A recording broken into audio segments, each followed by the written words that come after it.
2 years after my husband divorced me and married my best friend. I was under the bridge when a black SUV car stopped, and behold, my wealthy father-in-law came down, voice shaking, and he said, "Come into the car, I was told you were gone." 2 years after my husband divorced me and married my closest friend, I was living beneath a bridge with my little boy. On a stormy night, as I wrapped my arms around him to keep away the cold, a black car pulled up. Its headlights cut through the rain like knives. When the door opened, I froze. Stepping out into the downpour was my wealthy father-in-law, the man who had been told I was long gone, his eyes filled with shock and grief.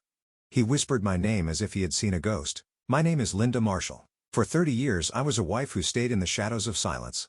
For 30 years I carried hope that my husband would one day see me again with love. Instead, he cast me aside, took the hand of my best friend, and told the world I was dead. What he never imagined was that life had given me a miracle after decades of emptiness. That miracle cried in my arms that night under the bridge, and when his grandfather's gaze fell on the child, the world shifted. Before I take you through the journey that led to that night, let me thank you for my heart. Your support gives me strength to share stories of survival, betrayal, and resilience. Stay with me, because the road from silence to truth is long, filled with heartbreak, and yet lit by moments of grace.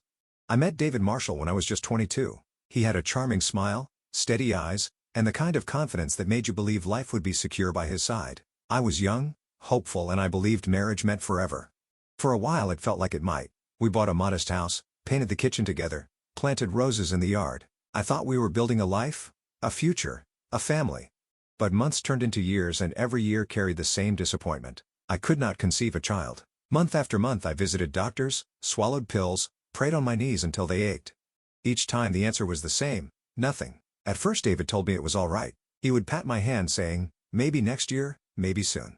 His voice carried a kind of patience, and I clung to it like a lifeline. Yet patience wears thin. Slowly his words dried up.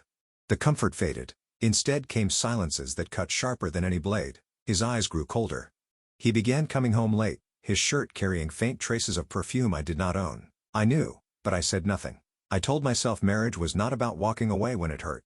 I told myself vows were made to be honored through better or worse. In those years my refuge was small. I tended to a little garden in the backyard. I planted tulips, daisies, and lavender. I watered them in the mornings, humming softly as though the flowers could hear me. I imagined their petals opening like children's arms reaching for me. It was foolish, maybe, but it was the only place where I felt whole. Neighbors sometimes whispered behind curtains, calling me barren, pitiful. Each word stung, but I buried it deep. I tried to find pride in keeping a clean home, in setting the table each night, in wearing a smile even when my heart was heavy. David, though, stopped noticing those efforts. He stopped noticing me. By the time I was 53, my hair had turned silver at the edges, and my smile felt like an old photograph of a girl I once knew. I was still his wife in name, but in truth I was invisible. 30 years of silence, of waiting for a miracle, had turned me into a shadow in my own home, and I wondered how much longer I could carry on before that shadow swallowed me completely.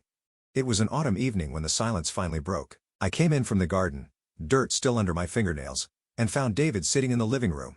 A leather briefcase rested on the coffee table. His face was stern, unmoved, as though he had already rehearsed every word. "Sit down," he said. His tone was cold, unfamiliar. For a fleeting second my heart leapt with hope. Maybe he was ready to talk. Maybe we could fix what had been breaking for so long. But when he slid a stack of papers across the table, my breath caught. Divorce papers. My hands trembled as I touched them. "David, what is this?" I whispered. 30 years, Linda," he said flatly. 30 years and nothing to show for it. I won't waste another day tied to a mistake." His words struck like stones. Nothing to show? Was my love nothing? Were the meals, the clean home, the nights I stayed awake praying for us, all of it nothing? I wanted to scream, to remind him of the promises we once made, but the sound would not come. My voice was buried under the weight of his disdain. That night he told me to leave. Just like that. 30 years dissolved as if they had never happened. I walked down the street with a single suitcase, the cold wind slicing through my coat. Windows lit up along the block, neighbors peeking out from behind curtains. No one opened a door. To them I was the barren wife discarded like old furniture. Who would want to take me in? A week later, still dazed from the shock, I passed by the house that had once been mine. The driveway was lined with cars, white ribbons draped across the porch, music spilled into the night air. When I asked a neighbor what was happening, her answer knocked the air from my lungs. "David married Caroline today," she said with a smile. As if it were good news. Caroline, my closest friend, the woman who once sat in my kitchen and told me to hold on, that things would get better. I stood frozen, staring at the house filled with laughter where I had once set the table. My knees weakened, and the papers in my bag slipped to the ground, divorce papers beside wedding flowers. My husband and my best friend had built their joy on the ruins of my life. The night after their wedding I wandered the streets until my legs gave out. Hunger gnawed at me, sorrow pressed heavy on my chest, and the cold pierced straight through my bones. I collapsed outside a bus stop and woke to the beeping of hospital monitors. A nurse stood beside me, her face soft with concern. "Mrs. Marshall," she said gently, "you need to rest. You are 6 weeks pregnant." I thought I had misheard. Pregnant? At 53? After 3 decades of disappointment? My hands went to my stomach, trembling. Tears spilled down my cheeks. For years I had begged God for a child, and now, when my life was in ruins, He had placed this miracle inside me. I felt both joy and fear, joy that what had always been denied had finally come. Fear that I had nothing to offer this child. No home, no income, no husband to stand beside me. How could I raise a baby alone? For days I carried the hospital report in my bag, clutching it as though it were proof that I still had worth. I told myself that if David knew, if he saw this miracle, he might take me back. A foolish hope maybe, but hope was all I had left. One afternoon I gathered my courage and walked to the house that was once mine. I wore my best dress, held my head high, and imagined the moment David would look at the papers, his eyes filling with regret. But as I reached the gate my steps faltered. White ribbons still trailed across the porch. Guests lingered in the yard, laughter rising like cruel music. Caroline's voice rang out from somewhere inside, bright and triumphant. My stomach twisted. This was no place for hope. I turned to leave, but the papers slipped from my bag, scattering across the pavement. A gust of wind lifted one page carrying the word pregnant across the driveway. No one noticed, no one cared. Guests stepped on the pages, their shoes leaving marks that blurred the ink. I gathered the torn sheets with shaking hands, my chest burning with shame. That was the moment I realized I could never tell David. Not now, not ever. He had chosen his life and I was not in it. As I walked away from that house, carrying both my unborn child and my broken heart, I whispered to the tiny life inside me. "You are mine," I said. "You are my miracle, and I will protect you no matter the cost." I left the city streets behind and drifted toward the only place that offered cover from the rain, a concrete bridge stretching over a busy highway. The air beneath it was damp, carrying the smell of gasoline and rust. That was where I began my new life, if it could even be called life at all. Nights bled into mornings. I curled up on a piece of cardboard, clutching my growing belly, listening to the roar of cars overhead. Strangers passed by without a glance. To them I was invisible, just another shadow in the cracks of the city. When the time came, labor struck me during a thunderstorm. The wind howled through the cracks in the bridge as if mocking my cries. I had no doctor, no nurse, no hand to hold. Alone, trembling, I pushed through the hours of pain until at dawn, a cry split the silence. A small, fragile boy entered the world, his breath shallow but determined. I wrapped him in my coat, tears streaming down my face. "Michael," I whispered, "that is your name, because you are my gift, my proof that God has heard me." From that moment forward my life was no longer mine. Every ounce of strength belonged to Him. The days that followed were brutal. I begged on street corners, my arms aching from holding him close. Some strangers dropped coins into my cup, others spat cruel words, telling me to move on, to disappear, but I endured it all for Michael. I worked wherever I could, washing clothes in back alleys, sweeping floors for shopkeepers, collecting scraps from garbage bins. Every penny went to keep Michael fed, even if it meant I went hungry. On the coldest nights I wrapped him in thin blankets and pressed him against my chest, whispering lullabies to keep the darkness away. Meanwhile, rumors reached me like poison carried by the wind. David had told everyone, even his wealthy father, that I was dead. He staged an entire funeral, tears streaming as he stood beside Caroline, his new bride. Neighbors said it was a beautiful ceremony, filled with flowers and sympathy. They believed him.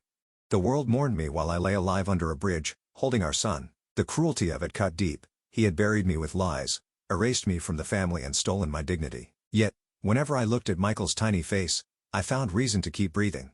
His smile, though rare in those hard days, lit up the darkness like a lantern. 2 years passed slowly, painfully. Michael grew taller, his eyes bright with curiosity even as his body shivered through winters. He learned to giggle at the sound of pigeons flapping overhead, to chase scraps of paper as though they were toys. I watched him and thought, if he can find joy in this, then I can endure. I was weary, hungry, invisible to the world. But as long as Michael's hand clutched mine, I refused to surrender. My love was his shelter, even when our home was nothing more than the shadows beneath a bridge. It was another stormy night, one of many. Rain leaked through the cracks above, dripping into small pools around us. Michael, now 2 years old, coughed weakly in my arms. His little chest rattled with each breath and panic clawed at me. I held him tighter, rocking him back and forth. "Stay with me, baby, please stay with me," I whispered. My prayers were swallowed by the roar of traffic overhead. Then headlights pierced the darkness. A sleek black car slowed near the bridge and came to a stop. My body froze. No one ever stopped here, not for someone like me. The door opened, and through the rain stepped a tall man with silver hair wearing a heavy coat. My breath caught in my throat. It was Charles Marshall, David's father, the patriarch of the family, a man of immense wealth and power. I had not seen him in years. He looked around, his eyes falling on me, then dropping to the small bundle in my arms. His face went pale. "Linda," he whispered, his voice breaking. You were supposed to be gone." Tears blurred my vision. I could not speak, only hold Michael closer. The boy stirred, coughing again, his small hand twitching against my chest. Charles staggered forward as if the ground beneath him had vanished. He fell to his knees in the mud beside me. His hand reached out, trembling, and brushed against my cheek. "My son lied to me," he said hoarsely. "He told me you were dead. He made me mourn you." His eyes shifted to Michael, widening with shock. "And this child, he is David's." I nodded, unable to force out a word past my sobs. The rain soaked through his expensive coat, but he did not care. He pressed a hand over his mouth, his shoulders shaking. I had never seen him cry, not once, yet there under the bridge he wept for the years stolen from us. Finally he looked at me with fierce determination. "You are coming with me, both of you, tonight." I tried to protest, whispering that I had nothing, no clothes, no papers, nowhere I belonged, but his voice thundered, steady and unyielding. "You belong to my family, and no one, not even my son, can erase that." With his help I rose to my feet. For the first time in years hope flickered in the darkness. The car ride to the Marshall estate felt unreal. I sat on leather seats that smelled of wealth and comfort, clutching Michael close as he drifted into uneasy sleep. Streetlights streaked across the windows, blurring like memories I could hardly grasp. I kept expecting to wake up back under the bridge, but the hum of the engine carried us further away from the shadows that had defined my life. When we arrived, the mansion loomed before us, its iron gates swinging open as though welcoming us home. I had walked past those gates once after David's wedding, too ashamed to step closer. Now I was being led through them by the man of the house himself. Inside, warmth wrapped around us, the scent of polished wood and fresh flowers filled the air. A maid gasped when she saw me, nearly dropping a tray. Charles barked orders with authority. Blankets, food, medicine for the boy, quickly. Within minutes Michael lay in a soft bed, his small frame wrapped in clean blankets. Doctors were summoned. They examined him with care I could never have afforded. I sat by his side, stroking his hair, still half afraid someone would tell me to leave, but instead Charles stood in the doorway, his eyes stormy with grief and resolve. "You suffered like this," he said softly, "while my son and that woman lived in luxury." His jaw tightened. "This is unforgivable." That night he brought me a tray of food himself. I ate slowly, tears spilling with every bite. For 2 years I had begged to beg for scraps, and here I was, served like I still mattered. He sat across from me, his gaze fixed on Michael. "I wronged you too," he admitted. "I should have asked more questions. I should have known better than to trust David completely." I shook my head. "You believed your son. How could you know?" But inside I felt a flicker of gratitude. For the first time someone admitted fault. For the first time I was no longer invisible. In the days that followed, Charles made his intentions clear. He would not allow lies to rot his family any longer. One evening as we sat near the fireplace he turned to me, his face calm but his eyes burning with determination. "As if, I am hosting a dinner," he said. "Business associates, extended family, even David and Caroline will be there, and at that dinner the truth will finally be spoken." My stomach clenched. The thought of facing David and Caroline again filled me with dread, but when I looked at Michael, asleep on the couch, I knew we could not hide forever. "Yes," I whispered. "Let the world know." The night of the dinner came quickly. A driver brought us to the mansion. I dressed in a simple navy gown, nothing extravagant, but enough to remind myself I was no longer the broken woman beneath the bridge. Michael clung to my hand as we stepped into the grand hall. Chandeliers glowed above, casting golden light over polished wood and sparkling crystal. Guests filled the room with laughter until they saw me. Conversations stopped. Forks clattered onto plates. One woman gasped, "Isn't that Linda? But she's supposed to be dead." Heat rushed to my cheeks but I held my head high. Michael pressed against my side, his small hand warm in mine. Then I saw them, David and Caroline, standing near the head of the table. David wore a tailored suit, his arm draped around Caroline, as though she were his trophy. Caroline's smile collapsed the moment her eyes met mine. Her face drained of color, and she stumbled back as though she had seen a ghost. David froze, his jaw tightening, fists clenching at his sides. For once he had no words. The room fell silent as Charles rose. He tapped his glass lightly, commanding attention. "Ladies and gentlemen," he began, his voice steady, "thank you for joining me tonight. This dinner is not only for business, it is for family, and tonight you will hear the truth about mine." Gasps rippled across the hall. Charles's gaze swept the room before landing on me. 2 years ago you attended a funeral. You mourned my daughter-in-law. You offered comfort, because we were told she had died, but that funeral was built on a lie." His voice grew sharper. "Linda did not die. She was cast aside, betrayed, abandoned, while my son and this woman," he pointed directly at Caroline, "paraded in luxury on the grave they dug for her." Caroline let out a strangled sob. David's face turned crimson, but he said nothing. Charles's hand lifted toward Michael. My boy peeked up at the crowd nervously, and while they lived their lie, Charles continued, "Linda carried my son's child. She raised him in poverty and shame while I mourned a woman who was very much alive." He beckoned to Michael. "Come here, grandson." Michael hesitated, then stepped forward. Charles lifted him into his arms and raised his voice. "This is Michael Marshall, my grandson, my heir, the true blood of this family." The hall erupted gasps, whispers, even applause from some. David finally shouted, "She's lying. That child." Silence. Charles's roar shook the walls. "You lied to me, to the world, and you buried your wife alive. You disgust me." The truth hung heavy in the air. For the first time in decades I was no longer raced, I was undeniable. The days after the dinner were filled with whispers. Some guests wrote letters of apology for believing David's lies. Others avoided me, too ashamed to meet my eyes. None of it mattered. What mattered was that Michael's place in the family had been restored. But David could not let go of his defeat. 2 mornings later he stormed into my quarters without knocking. His hair was disheveled, his face pale with fury. Caroline trailed behind him, her mascara smudged, her expression broken. "What have you done?" David hissed. "Do you think parroting that boy around changes anything? Do you think it makes him mine, makes him worthy?" Michael was sitting on the rug, pushing toy cars across the floor. At the sound of his father's voice, his little face lit up. "Daddy," he said softly. My heart clenched. He didn't understand the venom in that word. He didn't understand the cruelty that stood in front of him. For a brief moment David froze. The word daddy seemed to cut through his armor, but then his sneer returned. "Don't call me that," he snapped. Michael's smile faded.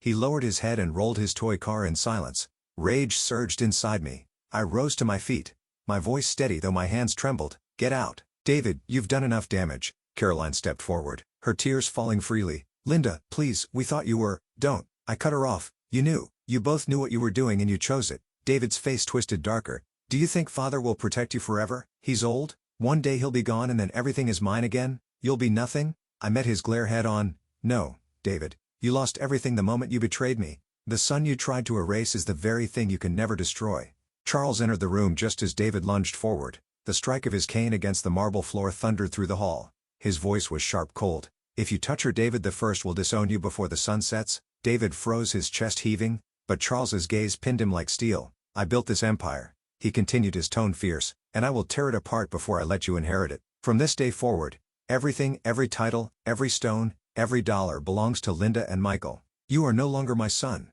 You are dead to me." The words hung heavy final. David's face drained of color. For the first time I saw fear in him, not arrogance. Caroline broke into sobs, clutching his arm, but Charles turned away, his command unwavering. "Leave this house, both of you, tonight." And so they did. I watched from the balcony as David and Caroline dragged their suitcases into the night. He looked back once, eyes burning with hatred, but said nothing. She clung to him, pale and broken. Their kingdom of lies had crumbled. I should have felt triumph. I should have rejoiced in their downfall.